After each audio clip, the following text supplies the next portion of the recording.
The UK Electricians podcast for apprentices and retrainees is going live this Wednesday at 6:30pm over on Discord. We want as many people from in the electrical industry as possible to come and join us, be that if you're a learner yourself, employer or trainer. Please do come over and join in the discussion. For those of you who can't make it, it will be shared later on as normal on YouTube and audio platforms. See you there.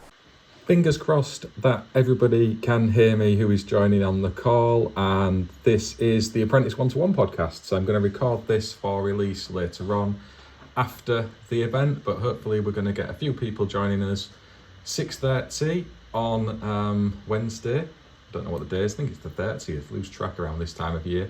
But I'm hoping we're going to get a few people come in with some questions. There are lots of lecturers who've promised to attend, but whether they show up or not remains to be seen. It's one of those things. I appreciate everybody's busy with the day job, so we'll see what happens.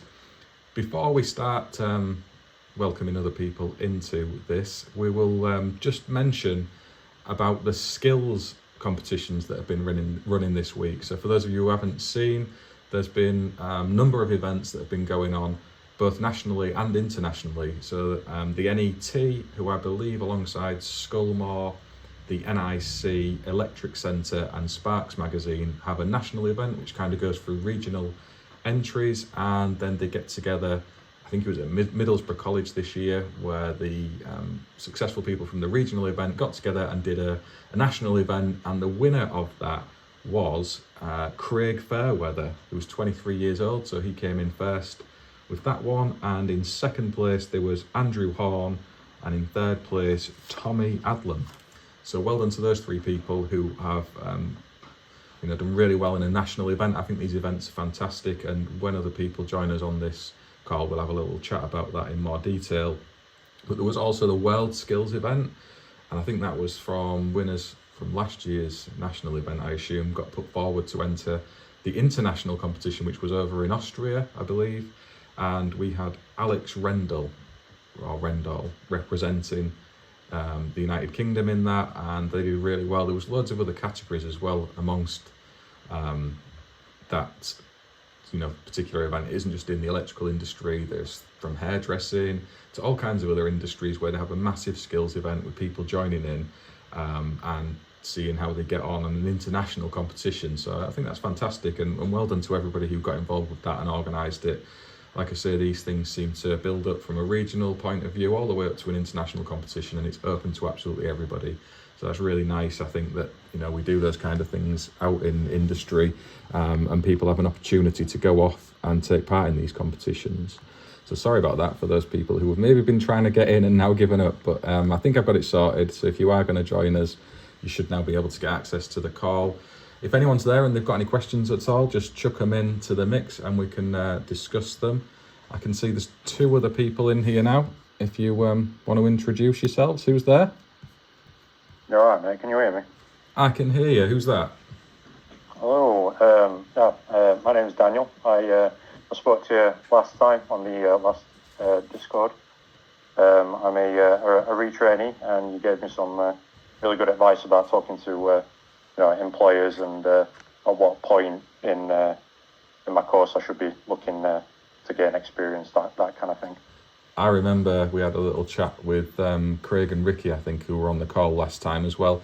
Have you had any joy with getting any work experience yet, or are you still hunting high and low? At the minute, I'm picking out. I'm not wanting to, talk. Just put out a generic letter or email to people. I'm actually looking at things I would actually aim to do.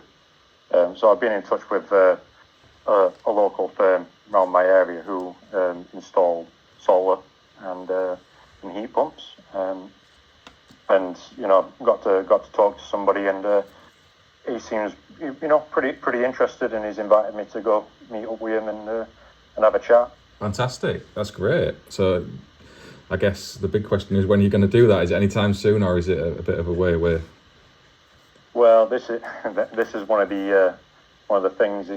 He's apparently sending me an email, just to get the ball rolling. I've got to send in some information, but still currently waiting on the email. Okay. So I might have to give him a call back eventually, I think. Yeah, give him a little nudge. He may well have forgotten. There's a lot going on for everyone this time of year, isn't there? So don't be shy, give them a reminder. So I think we've got Tim H in as well. I don't know if you want to say anything. I can see you're in there. I'm just going to check if anyone else is coming in. I think I messed up the link invite, and for some reason it's only accepted the people who were on the last call, which explains why you're in here, Daniel, because like you say, you were here last time, so you've been able to get access. I'm hoping everyone's not got fed up and just disappeared, but we'll see, because it is Craig was going to be here and he's not, so I don't know quite what's going on with that. There was some messages coming through on the Discord actually. Dan and Spadge can't make it because one's at work and one's got a poorly child. So that's understandable, it's fair enough. Hopefully we do get some other people jumping in. I can see, Tim, you've took yourself off mute. You got anything you want to add, mate? No. Yeah, no, can't hear you, Tim. So something on your phone, I guess. But yeah, just to mention, there is a giveaway running for this. For those of you who aren't aware, I've shared it over on Instagram and Twitter, I think, possibly LinkedIn too. But you can go off and enter to win yourself this TIS 280 digital multimeter. So it's pretty decent gear and totally free of charge for one lucky winner. If you want to go off and get yourself entered into that, the posts are out on Instagram, Twitter. Like I say, you can go and make an entry. You just got to be in a training route. You don't have to be an apprentice. It's open to anybody who's on a training journey. So that'd be you as well, Daniel, if you wanted to go and have an entry on that. We've had a few in already, about 80 odd. So, can you hear me now? I can hear you, Tim. Sorry, who are you first of all? Sorry about that. No, it was the permissions on my phone. I had my microphone muted. Yeah, I'm Tim from Northern Ireland and I'm a third-year apprentice. All right, nice to meet you. And are you in full-time apprenticeship or are you on a retrainee apprenticeship? What you studying? What format are you on? No, I'm a full-time apprentice, so I'm in work 4 days a week and then college 1 day per week. Perfect. And how old are you, if you don't mind me asking? I started in the trade late, so I started my first year at 22, so I'm now 25. Okay, good stuff. I mean, I don't know if you follow any of the other stuff we do on social media, but one of my older apprentices, he's now a qualified electrician, Matthew, did something similar. He entered a little bit older. Have you found that okay? Has it been a roadblock to anything, or have you just cracked on regardless? No, it's been brilliant. I knew I had to make the decision before it turned 25 because that was when the funding would get cut off for the employer. Obviously, they get the grant from the government, but no, I really enjoyed it. No issues at all with my age. In fact, sometimes employers prefer it because they know, you're going to turn up on time and you're not going to sleep in and all that sort of thing. Yeah, definitely. There's a maturity aspect to it when somebody's leaving school. We've all been those 16-year-old kids where you're maybe not the most reliable, so no bad thoughts towards them. It's just the nature of the beast, isn't it? So yeah, you've been a bit older and having that already in your past is a positive, isn't it, to a lot of employers? So you Northern Ireland or Southern Ireland? Northern Ireland. Okay, and I assume that the grants and such run along the same lines as they do over on the mainland. I know there are some subtle differences sometimes in training over in Northern Ireland compared to what we have here. So you say it's 25 for the cut-off on the grant? Yes, as far as I'm aware, that's just what college had told me. But apart from that, I think it runs the exact same way, Because I know over here it's kind of 16 to 18-year-olds where the grant, I think it's been reduced to £1,000 now even. But I know with chats I've had with some of the guys from FCS, so there's John Lorimer over there, he's in Northern Ireland, that I think there was some pretty generous grants at one time to take on apprentices, which is brilliant. We need more of that, not less. Yes, no, it definitely was. I think, if I remember correctly, my boss was saying it was something along the lines of every year you complete a college, he got, so it was one big lump sum bonus, and then for every year you completed, he got like a percentage, and then upon completion of your NVQ and your AM2, he would then obviously get the entire thing. I think it was something like £1,500 a year or something. Okay, wow, that's pretty good. I know when I last put an apprentice through, when the grants were a little bit more generous, it was kind of paid out in 2 separate instalments, one after 90 days and then one at the end of the first year. but it was only £1,500 in total, I think, and that was the limit of it. I know through COVID it kind of went up where there was an additional £3,000 or £4,000 available. So it does sound like there are some differences over in Northern Ireland in terms of funding from government than what there is here. And I guess that's maybe due to some of the devolved powers that they have. Without getting too political on things, I guess there's maybe some allocation of funds into education that we don't see on the mainland that you guys get over in Northern Ireland, which sounds like a better way of doing things, to be honest. Yeah, it must just be whatever way the government, the Department of Education allocates the funds. But again, I think it's changed recently. Like you said, they have maybe minimised. I don't think they get as much money as they used to. But yeah, it was a good system when it was running. So how have you found your apprenticeship then? Are you kind of towards the end with the sounds of it? Have you had a successful journey so far, and through COVID as well? I imagine there was a few difficulties there. Ups and downs with COVID. I'm on my third employer now, who is brilliant, very happy. With COVID, yeah, it had a big impact. So for most of my first year and part of my second year, all classes were online, so no practical. And then for my first year, the company I was working with, they did all their work down south. So we would travel from up north down south because there's more work, bigger projects going on than what would be up north. So I gave that a knock on the head and then moved to my company where I'm at now, and very happy with who I'm working for. Do a little bit of everything, bit of domestic, commercial, and at the minute I'm on an industrial project, a complete extension of a hospital, which is really good. Wow. Doing lots of containment and more industrial type wiring. Yeah, I mean, getting a wide spectrum of work under your belt right at the start is a huge plus, because I know from, this stuff I've been doing with Apprentice 1-to-1, that is not the common experience from a lot of learners. So you're doing, really well, and I guess that's credit to you for finding an employer that can offer you that. In the end, is there any particular industry you're most interested in, having worked in all of them pretty much? I enjoy more commercial industrial. It was good to get the experience doing domestic, but chasing out walls and climbing about through attics and all is not something I want to be doing forever. I enjoy doing more containment and testing and that sort of thing. Yeah, I think that's the common conclusion that lots of people come to. I kind of, I was like that at the start of my career. I've got to be honest, I didn't want to be crawling around in lofts and stuff. But as I've got older, it's kind of the mixture of customers that you come into contact with in the domestic world, I guess.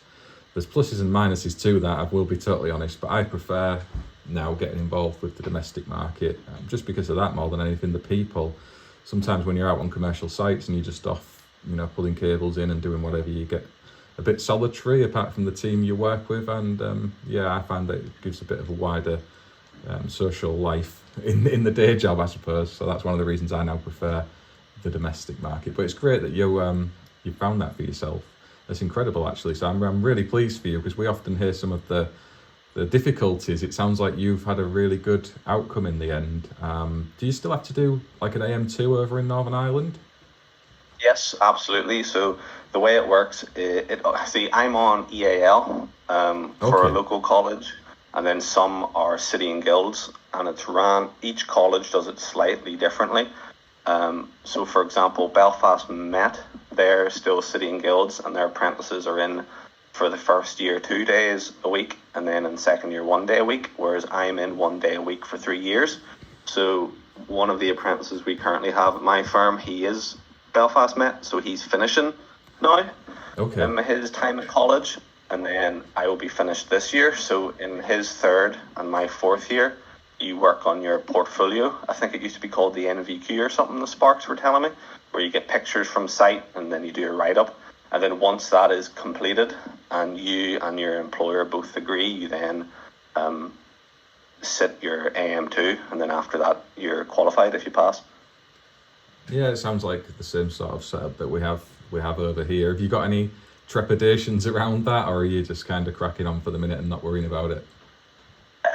Whenever I was first and second year, I thought it would be a bit of a challenge, but now I've sort of gotten a bit more confident in the skills and my abilities. I feel like going in to do my AM2 next year, I should be in a good place to pass it first time, hopefully. Yeah, I mean, that's it. It's just another day at work once you've got into the swing of doing the job. Sometimes we overplay these things in our minds. It's not a system to try and catch us out. It's just to demonstrate our skills. And if you're out there doing it in a competent way, you've got nothing to fear with an AM2. I think they've actually started giving feedback as well now. I don't know if they're run by NET over in Northern Ireland as they are here. I assume they probably will be. They didn't used to give any insight as feedback if for people who did, not complete or successful outcome or whatever the terminology is for one of the sections, and they'll now tell you in a bit more detail why. It just used to say unsuccessful. So I mean, there is that to put out there while we're on this podcast, that's a new thing that seems to be happening. I know because there was a guy on Instagram who messaged me this morning that he'd failed a couple of sections, but he knew exactly why, and there were quite easy things to sort out the next time. I think one was the real classic of not putting the key in a safe place for the padlock when you lock out. It's so common, the number of people who slip up with that, and sometimes it feels like you're teaching people to suck eggs by mentioning it, but it's one of the ones that's so simple and easy to forget while you're under pressure. So do make sure you put that key in a safe place where it's under your control, so no one can go and unlock your lock off when you're doing your AM2. And it'll be a real big kick in the teeth too, because our college lecturer was telling us now our first go at the AM2, the college pays for it, but after that, any resets of a section you feel, you have to pay for it. And I believe he was saying it's £150 a section if you feel it. And two of the apprentices last year, one failed, as you said, on safe isolation, and another one failed on the conduit. He wasn't able to do whatever the bands were. Okay, I mean, I can see... Depends on the section that you fail as to how much it costs. I was just going to say, I can see Craig's on the call, so he can probably help answer that one. So it depends, yeah, so over here, Net publish the prices on their website, so it's no secret. They also publish what the makeup is of the areas, so like, if you fail the SWA, for example, I think they class that under the three-phase system, so you have to set the whole three-phase system section again, rather than just that one cable. So it's not quite as straightforward all the time as I didn't know how to do my SY, so I've got to go back and do that. You have to actually do all of the elements that are under that section of that part of the assessment. So it has been broken down, and each different part, depending on which one it is, has a different value as to what it costs for the reset. Yeah, I think I've seen that myself over on the Net website. Doesn't the whole AM2 cost something like 500 odd quid if you've got to do the whole thing? 850 the last time I seen it, I think. Wow.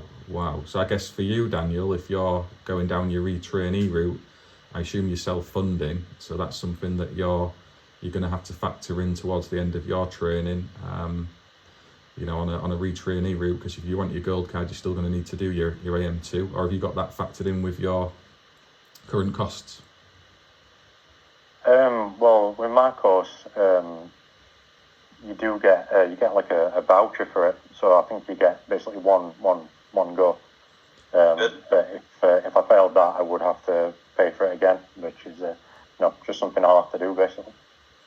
Okay, so that's inside similar. the cost of your. So I was going to say, inside the cost of your NVQ, that normally includes the first attempt of the AM2. So that would even be the case for a retrainee as well then, Craig?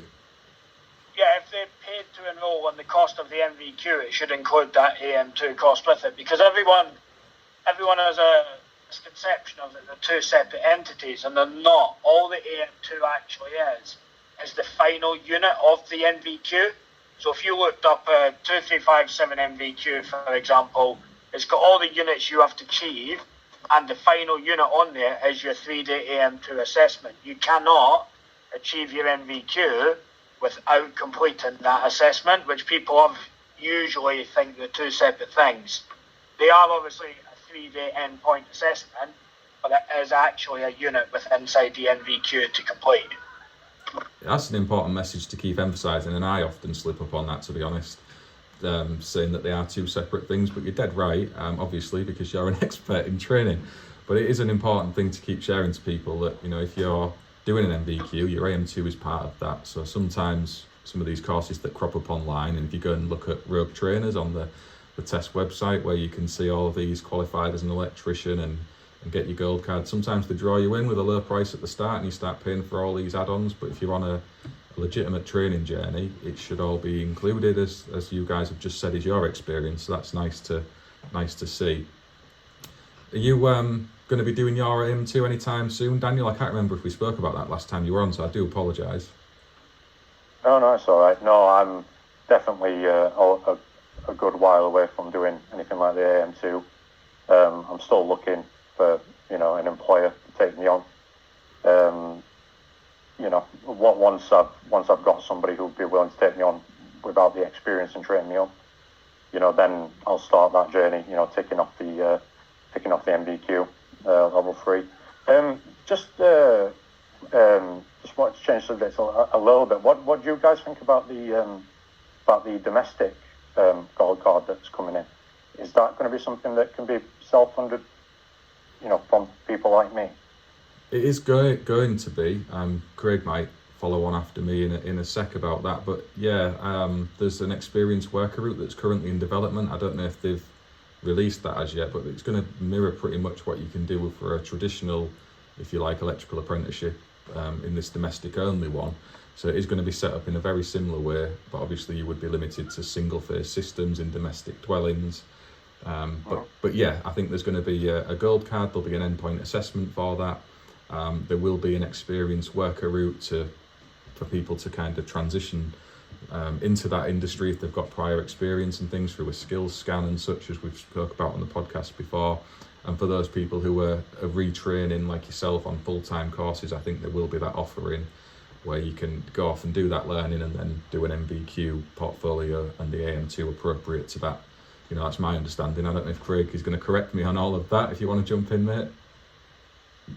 No, as far as I'm aware, that's accurate. All of the NVQs, AM2s and City and Guilds, EEL qualifications are all undergoing a review at the minute, and there's going to be some quite drastic changes to all of them, I'm led to believe. So it'll be interesting to see what those changes are, but they're definitely broadening the horizons as to how they do it. But I'm led to believe they're going to follow a very similar manner to the new EV charging course, where NVQs are becoming quite predominant, and you will need that, and you will need your AM2 domestic or gold carded, depending on what industry or avenue you're going down, to be able to access further training very shortly.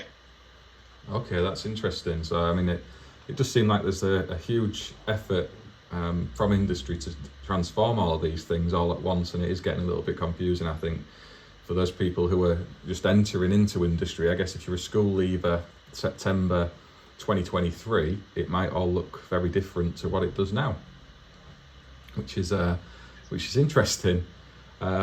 I think it's one of those, isn't it, where we'll see what industry comes up with and deal with it at that time.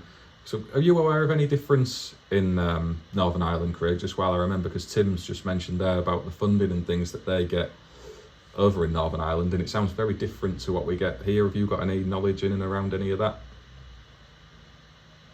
I don't know the specifics of it, but all of the devolved areas, not sure about Wales, but definitely Scotland and definitely Northern Ireland, they do it differently. So in Scotland, you have to obviously become a member of SEC, and you can't become an electrician in Scotland if you haven't gone on what is a traditional NVQ apprenticeship type scenario. So Scotland, the apprenticeship and the term electrician's an awful lot more governed than what it is in England. I think Northern Ireland, from the little bits I've been involved with over there, is very similar to that. That the what is an electrician is a much tighter network. I'm not sure about Wales, but I'm not sure on the exact requirements of the funding to get it. Just that what we would class as proper apprenticeships, I guess, are the way that things are done in those other parts of the world. Yeah, I guess that's not restricted to age. That's not about you've got to be 16 or got to be an adult or anything. You do what I guess we talk about as apprenticeships, as their model, because their terms are a bit more protected. Got you. Yeah, it's difficult, isn't it, when you're trying to speak on a United Kingdom basis or whatever the right terminology is, but it is so different around the different countries in the UK. And there is a lot of people over in Northern Ireland who, have got in touch with me through Apprentice 1-to-1. And the same with people in Scotland asking about the FICA test and, the differences that they have there. And, I'm certainly not an expert on any of that, but it's interesting to hear how it works in those countries and how there are differences still. So if you are in Scotland, England, Northern Ireland, Wales, even the Republic of Ireland, obviously with their own set of regulations, you're going to see those differences, and it's really important that you get that guidance from the people who know about it in your local areas. So I don't know if you had any of that, Tim, when you were looking to be an electrical apprentice. Did you get any kind of support from careers advisors or such? Oh, so I went down a different route from leaving school. I knew nothing about working in the trades or anything like that. I actually went down computing instead. I did that and then decided that didn't want to do it. So I got in. My first employer took me on because I knew someone, an electrician that worked with him, and it was just the case of sign up at your local college on an apprenticeship program, and if you have an employer and there's room on the course, you can start your apprenticeship. I haven't heard anybody over in Northern Ireland talk about domestic installers or anything you have over in England. It's just apprenticeship. Okay, so I guess it is going to be very different region to region. I was just interested if you'd had a great success with careers advice and loads of talk out in the wider education, I guess, in studying to be electricians, because it seems lacking, certainly in England. I don't want to speak for other nations without having that experience, I guess. It's something I might ask in the stories on Apprentice 1-to-1 actually after this call, to see what it is like for people around the UK.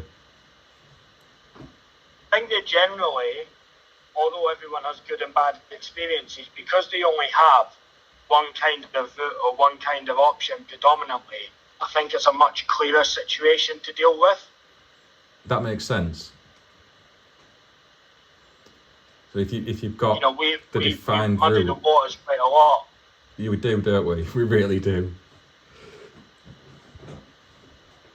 And ultimately, I think that ends up leading to confusion, because you have got, I don't know, making numbers up, but 15 different scenarios, whereas, as I just explained, that he was told quite simply, sign up to your local college when there's a space on the course, and when you've got an employer, you start your apprenticeship. And I believe Scotland works in a very similar manner to that. And then it's kind of you, that's your option, that's your careers advice, that's what you do, and that's how it works. And 2, 3, 4 years down the line, you can use the term electrician for what you've done. Exactly, Craig, you hit the nail on the head. You get an employer, they take you on, you go to college 1 or 2 days a week for X number of years, you do your portfolio, you sit your AM2, and then you're a spark. That's just the way it is over here. How come you think it's been so different in England then, Craig? Because it sounds like, looking at it from here, that Scotland and Northern Ireland have got a pretty robust model that they stick by. Why are we doing it so different here? Different CPSs, I guess, different awarding bodies, different governments with different agendas about trainees, perhaps, or about short courses for profit. Like there's so many which I can't worms that you want to open, but take it back, 10, 15 years, not all of these options were potentially available, but I guess I'm not political, but I guess governments have to achieve certain benchmarks of education and retraining and filling of employment and vacancies, and they've looked for other avenues to do that, whereas education in Scotland and Northern Ireland are governed by different education bodies. So I don't know about Northern Ireland, but in Scotland we don't sit GCSEs, we sit standard grades, and it's a completely different qualification body that you undertake your exams at your school and everything through. Wow, I did not know that. They are as separately governed as you possibly could be as far as education goes. So in my ignorance, I just assumed everyone in the UK did GCSEs. I think they're called something else now, aren't they? They've changed it again where they get numbered grades, or certainly that's the case in England. So I never realised that. Well, Scotland has always been numbered grades. So when I done my standard grades, you got the number grade that England has now brought into effect, or very similar. But yeah, we done standard grades. We don't do GCSEs, and you do higher. You don't do A levels. You do so it is, and it's all governed by the Scottish Qualification Authority rather than by whoever governs GCSEs, AQA, or whoever. So education from a government point of view, regardless of apprenticeship or school, could not be any more separate as a United Kingdom, in my little bit of understanding of it. Oh wow, that's really interesting when you look at it at that level. Because in my ignorance to education, because before doing Apprentice 1-to-1, I've just been an electrician for 20 odd years. I've had nothing to do with education whatsoever. So this is all a learning journey for me as well, I guess. I never knew that. I didn't realise it was so different in GCSEs, and definitely within the electrical industry. You hear all the talk and chatter around industry, and you just assume it's the same everywhere, and it's clearly not. And I guess we maybe need to look at that and see if there is other places that are having better success across the UK, and maybe map towards that model. If we've got such a wide spectrum of different ways of training out there, that data must be available, I guess, if Northern Ireland have had more successful outcomes for people entering into apprenticeships. Because that's, I say this a lot, the successful outcome isn't the number of people you get signing up every year. It's the percentage of people who enter to who come out the end as qualified electricians. And I think that figure, certainly in England, is way too low. I don't know what the comparison would be between Scotland, Northern Ireland and Wales, but it'd be interesting to get that data and have a look at it if it is available. Well, Tim, do you do GCSEs when you were at school? Yes, so I did my GCSEs, and then after that you could either stay on and do your A levels or leave and go to college or go to work or whatever. So Northern Ireland does GCSEs, Scotland don't. I don't know about Wales, but it's interesting how different nations are, because by the sounds of it, Northern Ireland are doing kind of the English equivalent at school, but then more closer to the kind of Scottish equivalent when you go to college to learn a trade. A bit of a hybrid of both. Yeah, it's interesting, isn't it? How it does vary, and the different outcomes. That I'm interested in the outcomes from that. I think that's worth looking into to see if there are different outcomes based on the different training regimes in the nations of the UK. I think that's something that should maybe see if there is the data there. I'm assuming the bodies like TESP and NET and such have probably looked at that already, but that's a conversation worth having, I think. Yeah. Listen, I've got to be rude. I'm very sorry. I've got to jump off in a minute. No problem. We've any bits before I do, or? No, mate. I mentioned right at the start of the call when I think no one else was here because I'd not opened the invite up properly. But we had the net event running across the country, so it was just to mention that really, and the people who come out as winners. So there was Craig Fairweather, who came in first place, and this is in the national competition. It goes through regional rounds, and then they had the big national event over at Middlesbrough College. That's been put together by NET, Scullmore, Electric Centre, NIC and Sparks Magazine. And in second place there was Andrew Horn and Tommy Adlam. So it's just to say congratulations to those guys, and well done. And those events are fantastic, I think, in my opinion. I don't know what you think about them, Craig, just before you have to go. I think competition is healthy, and if we'd done more competition, then the world would have a different mindset. I'm not personally a believer of this everybody's a winner situation or mindset. So the more competition, the better for me, and well done to those guys that, obviously put the hard yards in and got the reward at the end for it. And some prizes, it's worth pointing out. They did get some prizes, which is always, nice. And the winner of last year's event, I think it was Alex Rendall, looking at the name I've got there, went on to the World Skills event, which was over in Austria. And that was during the course of last week as well. And that includes all kinds of different industries. I think they have hairdressing and baking, they cover everything. But he was the representative from the electrical industry after, the rounds over in the UK. So again, it leads on to international competition. I think it's fantastic. I don't know if either Tim or Daniel would ever consider entering something like that in the future. I'd always give it a go, but is there, I believe there's an age cut-off, which I'm over. I think it was 21 or something like that. I don't know in terms of the national competition, because Craig Fairweather, who won, was 23. There's something I'd have to check, to be honest, because I'm not sure, but My belief is it's open to anybody who's in apprentice training. I'd have to check and go and have a look and report back. But yeah, I think it's nice.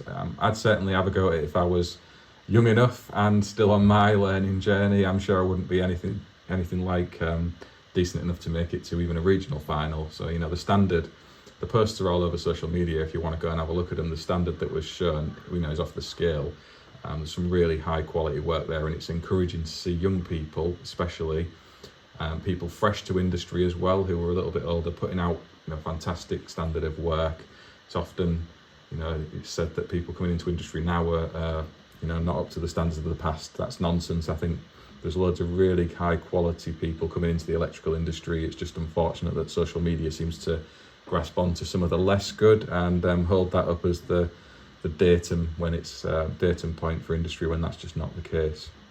Is there anything either yourself, Tim, or Daniel would like to ask before I close this one out? Because unfortunately no one else has joined us, or I've not set up the link properly and have been unable to. Anything you want to ask before we end it? No, mate, I'm all good, thank you. No, cheers. Okay, thank you both for taking the time to come onto the call and have a chat. It's certainly been interesting for me hearing about learning journeys for people on retrainee routes again, Daniel, and a perspective from over in Northern Ireland. Tim, I appreciate it. I wish you both luck in the rest of your learning journeys and qualifying as electricians. We're going to do these maybe once every 6 to 8 weeks or so. So if you want to drop back in on a call in the future, I'll share the event again and we'll see if we can get more people involved as time moves along. Otherwise, thank you for everyone who has joined in and who has watched along with this. If you've got any questions that you want to ask based on the content of this podcast, please do drop them in below as normal and I will try and get back to everybody. And just a massive thanks to all of those who are getting involved with supporting the podcast. We're now getting thousands of views and downloads every week, which is really encouraging. Just a massive shout out to all of you and thank you very much. It means a great deal to me at a personal level, and the more engagement we get, the better we can help people in their training. So until the next time, thank you very much for joining and we will see you again soon. The UK Electricians podcast for apprentices and retrainees is going live this Wednesday at 6:30 p.m. over on Discord. We want as many people from in the electrical industry as possible to come and join us, be that if you're a learner yourself, employer or trainer. Please do come over and join in the discussion. For those of you who can't make it, it will be shared later on as normal on YouTube and audio platforms. See you there.